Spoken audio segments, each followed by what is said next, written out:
The door that shouldn't be opened. The town of Hollow Pines had a secret that nobody spoke about. Nestled deep in the woods, a decrepit ancient house stood hidden from the view of casual hikers. It was a place known only through whispered stories shared over hushed campfires, or between children daring each other to spend a night inside. But there was one rule everyone in Hollow Pines understood: never open the door in the basement. The house seemed to rot from the inside out, yet the door in the basement appeared unnaturally new, untouched by time, and far too pristine for a house that seemed ready to collapse. One night, a young woman named Clara arrived in town. She was new, unburdened by the superstitions of Hollow Pines. She rented a small old cabin, just a mile away from the infamous house. The locals avoided her, offering warnings she brushed off with a smile. She didn't believe in ghost stories. She believed in exploring, in discovering the secrets the locals were too afraid to uncover. It didn't take long for her to hear about the house. Drawn by curiosity, Clara set off into the woods with a flashlight and a camera, determined to document what she found. She told herself it would be fun, a little adventure. As she approached the house, the air around her seemed to grow colder, her breath misting in the moonlight despite it being summer. The trees around her rustled, even though there was no breeze. The house loomed ahead, its windows dark, the walls crumbling with age. She stepped inside, feeling the crunch of old dried leaves under her boots. Dust and cobwebs blanketed everything. Clara wandered from room to room, her flashlight beam cutting through the shadows, catching glimpses of old furniture and moth-eaten curtains. But her heart quickened as she descended the creaking stairs to the basement. At the bottom, she found it, the door.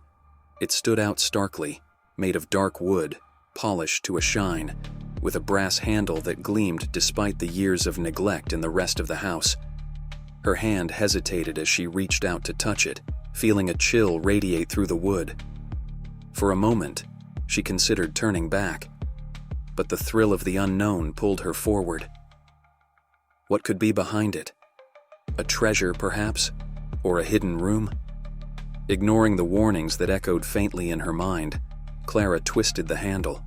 The door swung open silently, revealing a pitch-black room that seemed to swallow her flashlight's beam.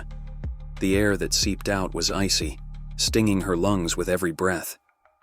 As she stepped inside, her flashlight began to flicker, casting strange shadows on the walls, shapes that didn't belong to anything she could see. Then, she heard a sound, a soft, rhythmic breathing, as if something enormous slept just out of sight. Suddenly, the flashlight died, plunging her into darkness. Her heartbeat roared in her ears, and she scrambled to find her way back, but the door had disappeared. She turned in circles, her hands feeling only the damp, cold walls, and then she heard it. A whisper. Too faint to understand, but too close to ignore. She pressed herself against the wall, trying to convince herself that she was alone. But the whispers grew louder.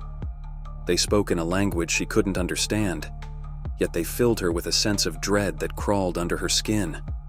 Her body trembled, and she gasped as she realized she wasn't alone. Fingers, long and spindly, brushed against her arm, freezing her in place. They crawled up her neck, caressing her cheek like a lover, but their touch was deathly cold, leaving a trail of ice on her skin. "Who's there?" she choked out, but the only answer was the darkness pressing closer, suffocating her. The whispering stopped, and in that silence, she felt something breathing against her ear, its breath like a winter chill. A voice rasped out, its words dragging across her mind like claws. "You opened the door. Now you must pay." She felt a sharp pain in her chest, as if a hand had reached inside her and squeezed her heart. She dropped to the ground, clutching her chest, gasping for breath as the air grew colder and colder. In the darkness, she saw shapes moving, figures that should not exist, twisted faces with eyes that gleamed like black voids, hands that reached out with fingers too long, too thin. Clara's screams filled the house, but no one was around to hear them. The darkness swallowed her cries, dragging her deeper into the pitch-black void beyond the door. Days later, the townspeople found the house's front door hanging open, a cold wind blowing out from within. Clara's camera lay just inside, its memory card full of photos that were too dark to decipher.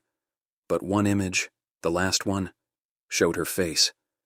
Pale, twisted in terror, with something standing just behind her, a shadow with eyes like bottomless pits.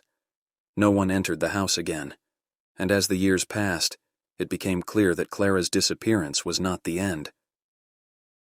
People, began to hear whispers on the wind when they ventured too close, voices speaking in tongues, promising secrets that would drive them mad if they listened too long.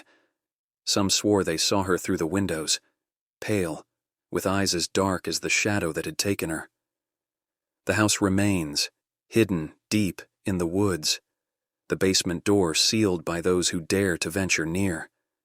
But some nights, when the wind blows just right, you can hear her, whispering, begging.